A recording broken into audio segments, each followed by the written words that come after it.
នេះក្តាមខ្ញុំប្រើក្តាមស្មុតក្តាមថ្មបាទក្តាមថ្មធំហ្នឹងបាទហើយយើងកាច់វាអញ្ចឹងទៅណាបាទយើងកាច់វាអញ្ចឹងទៅហើយយើងលាងទឹកវាឲ្យស្អាតទៅហើយយើងកាត់អាខ្ចក់ចង់វានឹងចោលឲ្យអស់ទៅ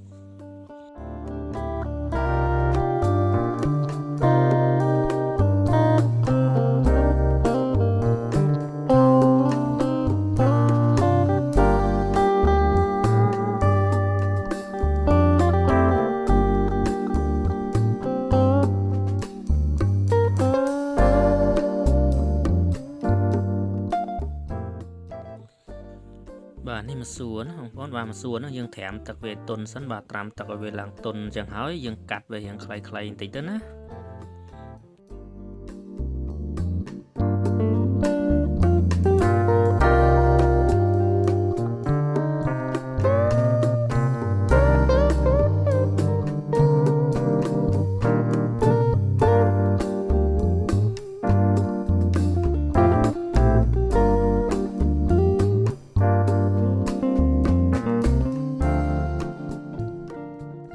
បាទនេះយើងមកលាយទឹកធ្វើទឹកសម្រាប់អបវាបាទនេះខ្ញុំដាក់ទឹកស៊ីអ៊ីវបាទទឹកស៊ីអ៊ីវខ្ញុំដាក់កន្លះកូនចានហ្នឹងបាទហើយនេះប្រេងខ្យងបាទប្រេងខ្យងខ្ញុំដាក់មកសភាជាងបាទនេះយើងលៃដាក់តាមយើងធ្វើច្រើនធ្វើតិចអញ្ចឹងទៅណាបាទហើយបន្ទាប់មកខ្ញុំដាក់ម្រេចបាទម្រេចខ្ញុំដាក់មកសភាហ្នឹងបាទហើយបន្ទាប់មកស្ករសបាទស្ករសខ្ញុំដាក់មកសភាហ្នឹងដែរ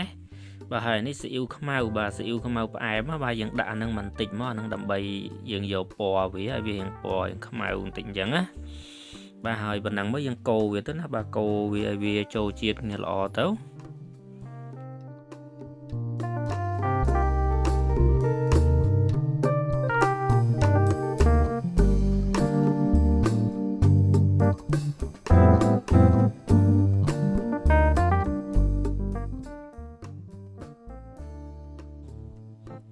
បាទហើយបន្ទាប់មកយើងយកទឹកដែលយើងលាយមិញហ្នឹងបាទយើងយកមកដាក់ជាមួយមីសួរអញ្ចឹងមកហើយយើងលាយច្បល់មួយមីសួរហ្នឹងទៅបាទវាចូលជាតិជាមួយមីសួរហ្នឹងទៅ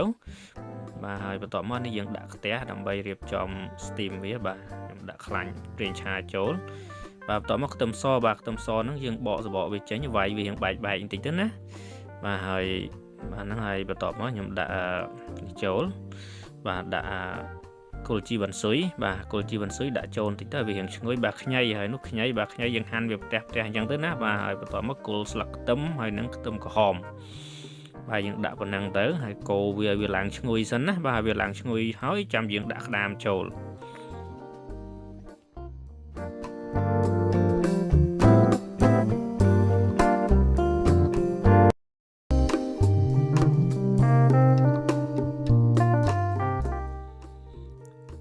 បាទយើងដាក់ក្តាមចូលហើយយើងចំហុយក្តាមនឹងឲ្យវាឆ្អិនប្រហែលជា 60% សិនទៅណាបន្ទាប់មកចាំយើងដាក់មីសួរចូលហើយយើងគ្របវាចោលម្សៅទៀតឲ្យមីសួរនឹងឆ្អិនដែរអញ្ចឹងណា